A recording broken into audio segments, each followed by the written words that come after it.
guys, what's up? Welcome back. My name is Tess. Today's video will be a blind buy perfume haul from all the niche affordable brands that I recently found out through YouTube. I gotta say, these days it's hard for me to actually buy something that I have never heard of, especially when it comes to perfume. So maybe you guys can use my nose to kind of sniff out the goods or the bads through this batch of fragrances. So yeah, if this is something that you're interested in, please don't forget to subscribe, like this video, and share it with your friends. I really appreciate that. Let's go ahead and jump right in. Okay, so the first perfume we're going to sniff is this brand called Afnan. It is a brand from the Middle East, UAE to be exact. And this is the perfume called Modest Profum. Modest Dew. Comes in a box like this, like a little book, and this is how you open it up. This is the bottle on the inside. The packaging does seem quite nice considering the price point is relatively affordable. It is $29. I got it from Max Aroma. So yeah, let's go ahead and give it a spray.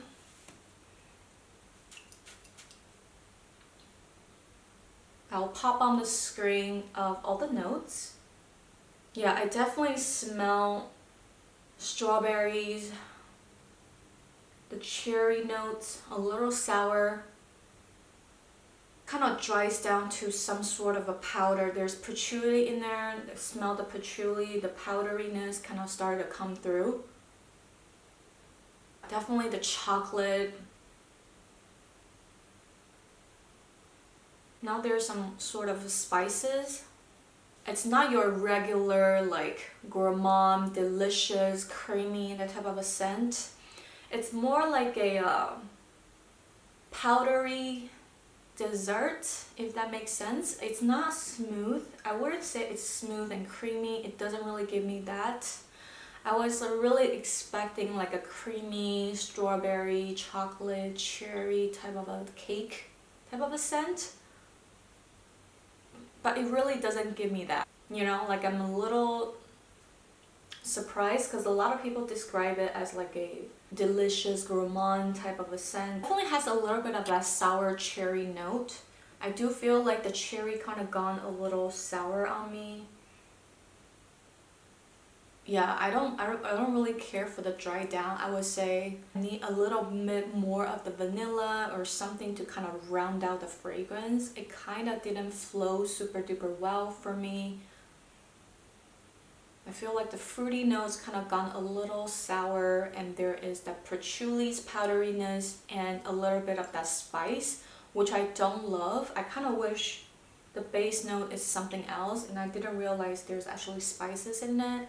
It definitely kind of smells like a Middle Eastern type of a fragrance, in the sense that in the dry down there is that powdery spiciness in this fragrance that I don't love. I would say on a scale of 1 to 10, it's like a 4, 4.5. I don't love it that much. But on Fragrantica, on the other hand, it is around like 4.5, which is very highly rated. A lot of people love it. So if you think, you know, spices and some like cherry, strawberry, chocolate are your thing, you might really enjoy this. Yeah, it does smell slightly mature. So if you are not a patchouli fan, if you're in your early 20s or maybe even early 30s, I don't highly recommend this. Yeah, I think it's fine. It's okay. It's just not really me though. Yeah. I will give it like a 4.5 is kind of how I feel about this fragrance.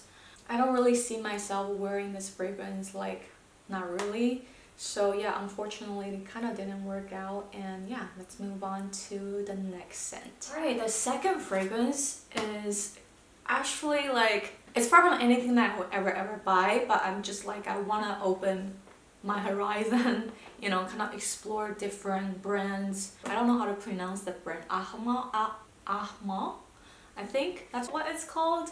So this is the perfume called Wisha Taha. It's a very interesting bottle. It kind of embodies Middle East type of a temple type of a situation. The packaging is very interesting. I wash off my arms so I can spray this. Ooh! There is definitely the heavy, strong, powdery notes. Ooh! Don't spray too much. It's definitely powerful. I would say the initial blast really give me mosquito coil vibes. You know, one of those incense that you burn to send away the mosquito. I do feel like the initial opening does kind of give me that. Whew. And then it kind of started to dry down and give me a lot of like powdery notes. It does smells quite mature. There is just that, there is that kick. I just kind of cannot do it. Unfortunately, this is just kind of not for me. On Fragrantica, it is rated 4.25, which is quite high considering what it smells like. So it's like a fruity floral, but the fruity in the beginning is a little repulsive. Like, I hate to say it, but the opening really gave me the mosquito coil vibes. It's a little kind of strong. I just don't really love it. There is definitely a little bit borderline grandma feel to it. It's not super modern. It's not sexy. Like, I kind of don't know where to put it. It definitely dried down to like a floral, woody type of a scent. It's not really pleasant in my opinion. I don't really love it. Yeah, I just don't really ever see myself wearing it. There's not much visual to it other than my grandma probably brewing her regular tea next to a bouquet of some sort of flower, you know? It kind of give me that vibes, or my grandma's furniture type of a scent. Unfortunately, that's kind of what it smells like to me. Yeah, on a scale of 1 to 10, I would say it is like a 2. You know, it's just not a scent that I'm looking for, unfortunately. I can see some people like really into like incensey type of a woody scent. This might be a thing, but you have to have an acquired taste to appreciate a scent like this. Unfortunately, I just can't really picture myself wearing it, or any woman that's like a little younger. I don't think you'll love it. Definitely mature, so if you're young, I don't think this one is for you, unfortunately. Yeah, that's pretty much all I get from this fragrance. Yeah, I would definitely say the first two definitely is not your traditional, your mainstream fruity floral type of a fragrance or fruity gourmand type of a fragrance. Don't think about those. If you kind of knock off the preconceived notion, like thinking about those like mainstream scents, you for sure just like won't like the first two scents. That's how I feel when I'm like sniffing these two. It's not your mainstream fruity floral or fruity gourmand scents. Like, not at all. Just don't think about those. Maybe you'll get to kind of appreciate these scents a little more. But it's unfortunate, I cannot personally do it. Like, it's a personal thing. I'm pretty sure like these two fragrances are very well loved. And yeah, let's go ahead and move on to the third scent. Okay, for the third one, it might be the more like fruity floral scents out of the bunch. This is the brand called Armaf, and it's one of the niche brands from the Middle East again. This one is called Red Ruby. I've heard a lot of people love this scent. Spray it here. So basically I bought this because I love lychee scent. There's lychee in this, so I was really excited, and from what I'm reading on the notes, I thought I would really love it. I will say though, this one still gives me a little bit of that niche type of fragrance scent, in the sense that it's not your regular fruity floral type of a vibe. It still has like that Middle Eastern touch to it. I do get some white flower in this. I really don't get much lychee in it. Yeah, this opening. Yeah, I definitely smell the oranges, but that kind of quickly goes away. And then dry down, I definitely smell the tuberose. I don't smell any lychee though. The lychee note doesn't really come through, so that's a little disappointing. And it dries down to like a light, booty, musky type of a scent. Smell a little bit of vanilla, but it's not strong. That's what I get from Red Ruby. Again, it's just not really like what I was looking for, I would say. Yeah, I mean, it's nice. It's a nice fragrance. It's not offensive if you are looking for something kind of office safe. This is a nice scent. It smells clean. It smells like a sweet tuberose. I wouldn't mind try to maybe layer this up.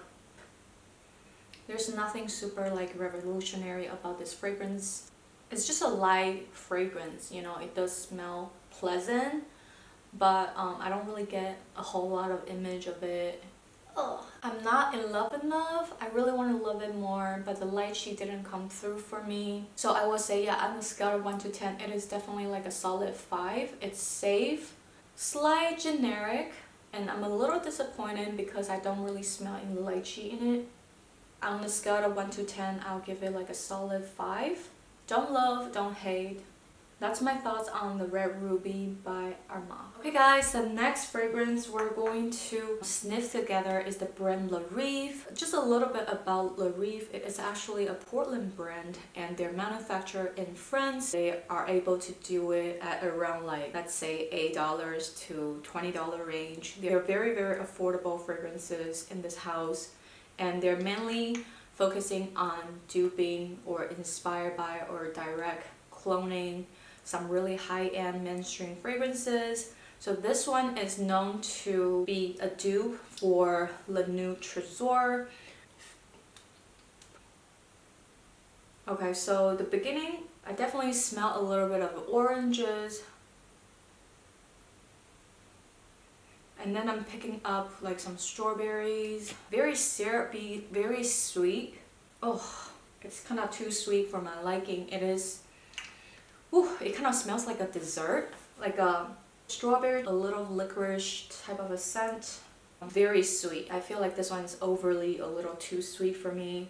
The longevity, I sprayed it the other day and the longevity is not great.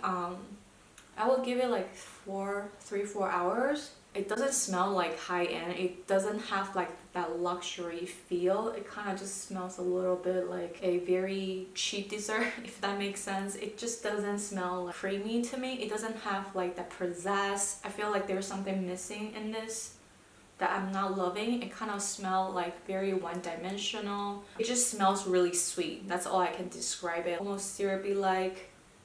So if you're expecting this to have that like beginning, middle, and end, everything flow together, it doesn't really give me that experience like the real Trésor, I'm sure. I haven't really smelled the real Trésor, but that's just what I'm saying. Like sometimes with these clone houses, it's hard to get it to be like very, very complex. This definitely is missing some elements to it, some pizzazz to it. It's just not as luxury. It's okay. I mean, it is only 11 bucks. Really, really uber cheap. Maybe you can get this to make the real Le Nuit Trésor last a little longer. That's another way to save you some coin. Overall, I don't mind the scent, but it's just like a little overly too sweet for me. All I smell is that licorice, like that really sweet scent. It's kind of a little too much for my personal taste. I'm still trying to decide whether I really, really like gourmand perfumes or am I just a little interested. I still want my gourmand perfume to smell like a perfume, not like an actual like dessert or like a syrup. I don't want to associate myself as an actual dessert, but I want to smell like a perfume version of a dessert. Do you guys know what I'm trying to say? So yeah, this one I will give it like a 5 or 6 out of 10. You know, 5.5 out of 10, that type of vibes. It's the highest of the ratings for today. Unfortunately, none of the fragrances actually I personally love.